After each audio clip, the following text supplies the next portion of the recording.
Bonjour les élèves de 4e. Alors je vous propose aujourd'hui donc une correction pour l'activité numéro 1 de la leçon 4, donc sur les informations génétiques. Comme je vous l'ai mis dans le cours avant de faire l'activité, donc j'ai réexpliqué un peu ce qu'on avait commencé à expliquer en classe, pour les 4e 5 surtout. Ce qu'on sait depuis la 5e, c'est que les chromosomes portent l'information héréditaire dans les cellules. Et cette information héréditaire, on l'apprend aujourd'hui comment elle est organisée. Elle est organisée en gènes. Donc les gènes, ce sont les endroits, on va dire, la localisation où on va trouver l'information héréditaire, l'information génétique. Donc ce sont comme des boîtes vides, comme je vous l'ai expliqué, au niveau des chromosomes. Donc ces gènes, ils sont toujours placés au même endroit, sur les mêmes chromosomes, au sein d'une espèce. Par exemple, ici, après, on parlera pour l'activité du gène de la drépanocytose. Le gène qui va donner l'information pour la maladie de la drépanocytose, il se trouve en bas du chromosome 11 chez tous les êtres humains. Il n'est pas sur le chromosome 11 pour quelques êtres humains et sur les chromosomes 12 ou 13 ou 14, enfin jusqu'à 23 pour les autres êtres humains. Il est toujours au même endroit pour toute l'espèce.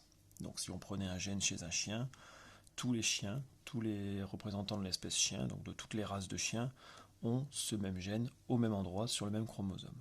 Donc ça, c'est important de le comprendre. Donc ça, c'est le gène. Une fois qu'on sait où est l'information, il va falloir voir quelle est l'information qui est comprise dans ce gène. Et l'information qui est présente dans un gène, c'est ce que vous avez ici, donc c'est l'allèle.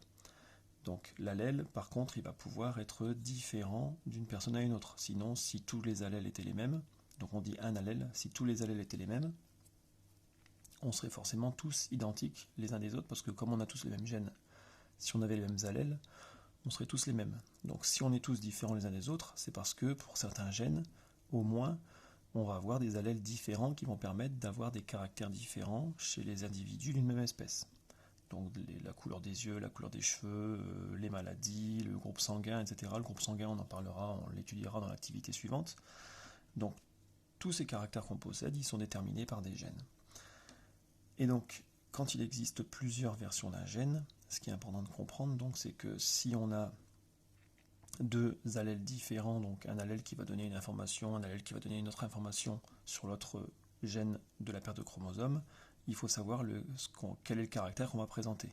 Donc dans ces cas-là, il y a souvent des allèles qui sont dits dominants, donc qui vont dominer, se mettre en avant par rapport à d'autres allèles qui sont dits récessifs. Et là encore une fois, c'est pareil dans toute l'espèce. Un allèle qui est dominant, il est dominant dans toute l'espèce. Donc par exemple ici, si je reprends la remarque pour l'exercice 1, pour l'activité 1, le gène de la drépanocytose se situe en bas du chromosome 11. Il existe deux allèles qui codent pour le gène de la drépanocytose. S minuscule est l'allèle malade, il est récessif. A est l'allèle non malade, il est dominant. Donc A, l'allèle dominant, il est dominant chez tous les êtres humains. S, l'allèle malade est récessif, il est récessif chez tous les êtres humains. Voilà. Donc ça, c'est important de le comprendre. Les allèles sont dominants dans toute l'espèce, ils sont récessifs dans toute l'espèce. Alors maintenant, je vous demandais, moi, c'était de me dessiner, de me schématiser les paires de chromosomes d'une personne qui serait atteinte de la drépanocytose ou d'une personne qui serait non atteinte. Alors avant, première chose, comment on schématise, comment on fait un croquis ou un dessin des chromosomes. Alors ça sera jamais trop du dessin, ça sera plutôt du croquis. Donc on avait vu que les chromosomes en 5e c'était des bâtonnets. Donc par exemple ici, je peux faire un bâtonnet. Donc vous aviez vu qu'il y avait un petit étranglement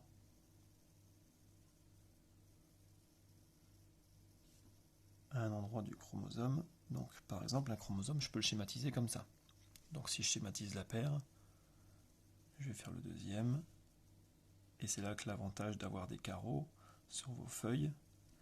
Les chromosomes d'une paire sont de la même taille. Vous avez vu l'an dernier dans les cariotypes, les chromosomes sont rangés par paire de la plus grande à la plus petite. Donc quand on a la paire de chromosomes, par exemple ici numéro 11, les deux chromosomes font la même taille. Donc soit vous les schématisez comme ça, soit vous pouvez, encore plus simple, comme là on va se rapprocher vraiment plus du schéma, vous les schématisez en faisant des rectangles, tout bêtement. Il n'y a pas besoin de s'embêter à faire plus compliqué. Donc là je vais d'abord faire tous mes traits verticaux, et après je finirai mes chromosomes. et ici.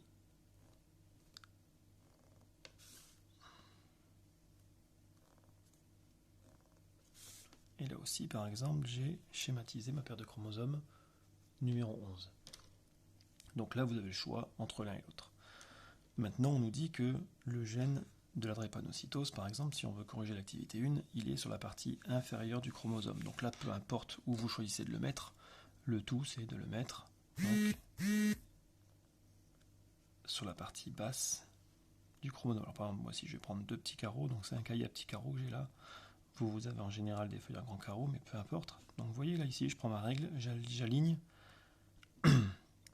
Je vous ai dit que les gènes étaient au même endroit chez tous les individus. Donc à chaque fois que vous allez schématiser différentes combinaisons possibles d'allèles, il faut que tous les gènes soient au même endroit sur les chromosomes. D'accord? Si je veux pour vraiment vous montrer que c'est au même endroit, faire des pointillés ici entre les deux paires de chromosomes pour vous montrer que les deux gènes sont au même endroit. Donc là, on a le gène de la drépanocytose. On aurait pu le mettre un peu plus au-dessus, tant qu'il était en dessous, on aurait pu le mettre tout en bas. Là, c'est au choix, moi je vous dis juste qu'il est en bas. Donc après, peu importe où vous le mettez en bas. Maintenant, quelles sont les informations qu'il va y avoir dans ce gène? Donc le gène, là, c'est l'emplacement, c'est là où il y a l'information. Par contre, cette information, on vous le dit, il y a deux possibilités d'information. Soit j'ai l'allèle S minuscule, donc c'est l'allèle malade, soit j'ai l'allèle A majuscule, c'est l'allèle, on va dire sain. Sain pour bonne santé. D'accord? Ou non, on aurait pu écrire non malade comme dans l'énoncé. Donc, ça veut dire que dans chaque chromosome d'une paire, chez une personne, soit le chromosome va porter l'allèle S, soit il va porter l'allèle A. Donc après, vous comprenez que comme on a une paire de chromosomes, on a deux fois le même gène, ben, le gène il va porter soit deux fois l'allèle S, on va avoir S ici, soit on va avoir deux fois l'allèle A, soit on va avoir une fois l'allèle S et une fois l'allèle A. Donc là, il n'y a pas d'ordre, il n'y a pas d'importance de l'ordre, que vous mettiez S, A ou A, S, c'est la même chose. Donc là, ici, c'était pour expliquer. Donc en dessous, je vais refaire les chromosomes en faisant mes différentes possibilités, mes différentes combinaisons. J'ai pris 14 carreaux. Alors, je vais le faire plus bas ici.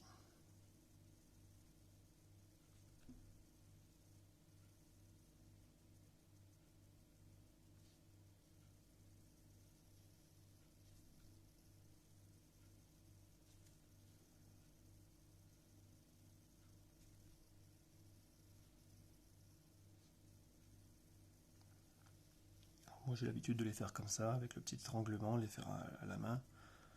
Vous le faites vraiment comme vous le souhaitez, il n'y a aucune contrainte. Si vous préférez faire des rectangles à la règle, ça me va également. Je préfère des rectangles bien faits à la règle que des chromosomes faits à la va-vite en voulant les faire un peu plus jolis.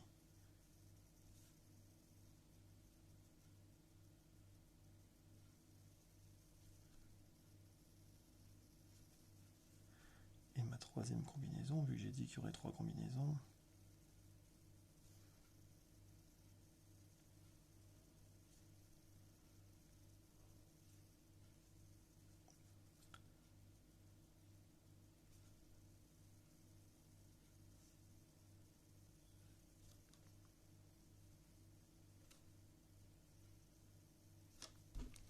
donc là j'ai mes 3 paires de chromosomes, donc on indique toujours le numéro de la paire en dessous pour qu'on sache de quelle paire de chromosomes on parle. Donc là je vais monter un peu. Et maintenant il faut que je place mes gènes. Donc là je vais les placer en même temps. Alors là j'ai tout sur une seule ligne. Si un jour vous avez plusieurs combinaisons à faire et que ça ne rentre pas sur une seule ligne, faites bien attention quand vous allez à la ligne de garder la même taille des chromosomes. Si c'est la même paire, si c'est une paire différente, on s'en fiche, vous pouvez changer la taille. Alors quand même le mieux, si vous changez de paire, par exemple vous passez de la paire 11 à la paire 14, faut savoir que la paire 14 elle va être plus petite que la paire 11. Vu qu'on a dit que dans un karyotype, les paires de chromosomes étaient rangées par ordre de taille décroissante. Donc là, j'ai mis donc tous mes gènes, j'ai placé tous mes gènes au même endroit. Ils sont tous au même endroit sur mes chromosomes qui font la même taille pour la paire de chromosomes numéro 11. Et j'ai dit donc, soit je vais avoir 2 fois l'allèle A, les 2 chromosomes de la paire de la personne portent l'allèle A, soit je vais avoir 2 fois l'allèle S, soit je vais avoir une fois l'allèle A, une fois l'allèle S. Alors là, j'aurais pu écrire SA ou AS, c'est la même chose. D'accord, les chromosomes, ils n'ont pas d'ordre, il n'y en a pas un qui se dit je suis à droite, l'autre qui dit je suis à gauche, il n'y a aucun souci, vous pouvez mettre dans n'importe quel ordre. D'accord? Maintenant, la question qu'on se pose, une fois qu'on a fait les combinaisons, c'est comment vont être chaque personne, qui va être malade, qui va être en bonne santé. Alors le plus simple, c'est quand on a 2 fois les mêmes allèles. Quand vous avez 2 fois l'allèle qui dit qu'on va être en bonne santé, forcément ici on va être dans le cas d'une personne saine, en bonne santé. Là ici on a 2 fois l'information qui dit allèle malade, donc là forcément on se doute que la personne va être malade, elle va être atteinte de la drépanocytose. Donc si je veux pour faire vraiment propre, ici,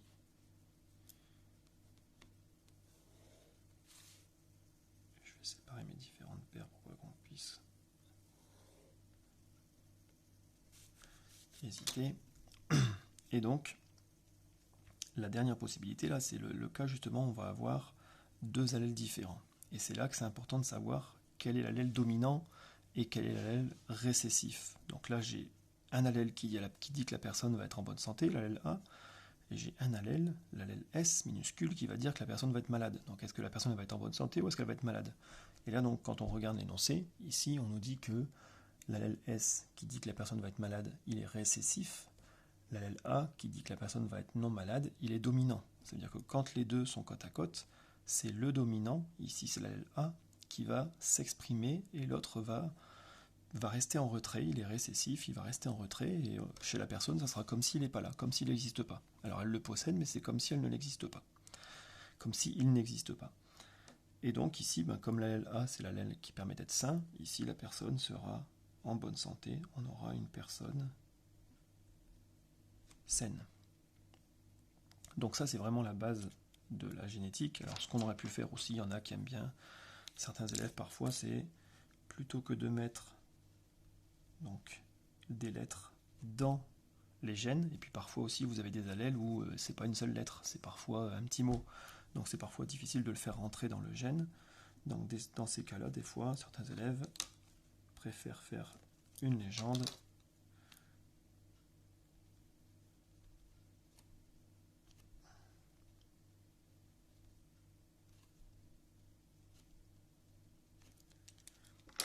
et ils font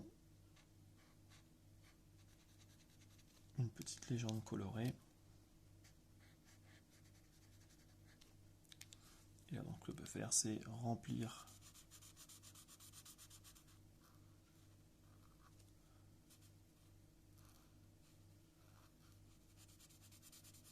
donc là, moi, ici, vous aurez les deux, forcément, vu que j'ai d'abord commencé par mettre l'information dans le gène, et ensuite, je vous ai fait une légende, mais vous pouvez faire soit l'un, soit l'autre.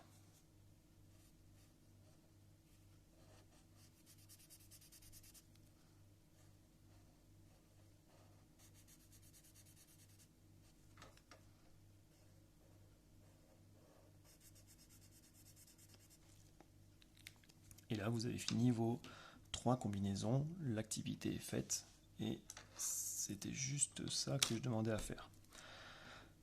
Donc je disais, donc justement, juste avant que je me mette à faire la légende colorée, donc si vous comprenez ça, donc regardez la vidéo, si vous comprenez ça et que vous êtes capable de l'appliquer à n'importe quel autre gène, vous êtes au point sur la leçon, sur toute la leçon 4 déjà.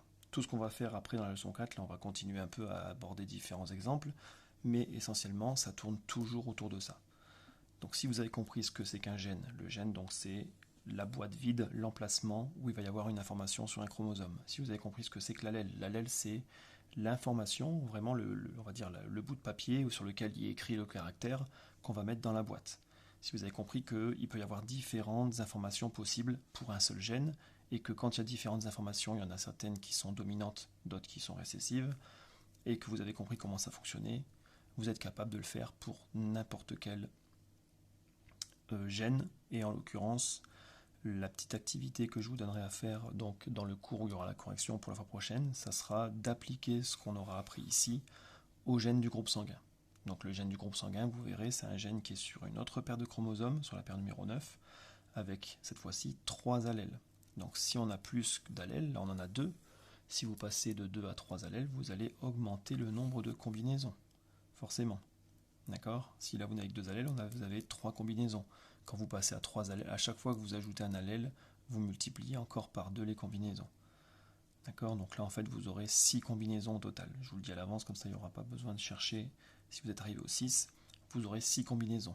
Sachant que les combinaisons, par exemple ici, là, si on devait compter les combinaisons, on en a 3, on n'en a pas 4. AS, SA, ça compte pour une seule combinaison, ça compte pas pour 2.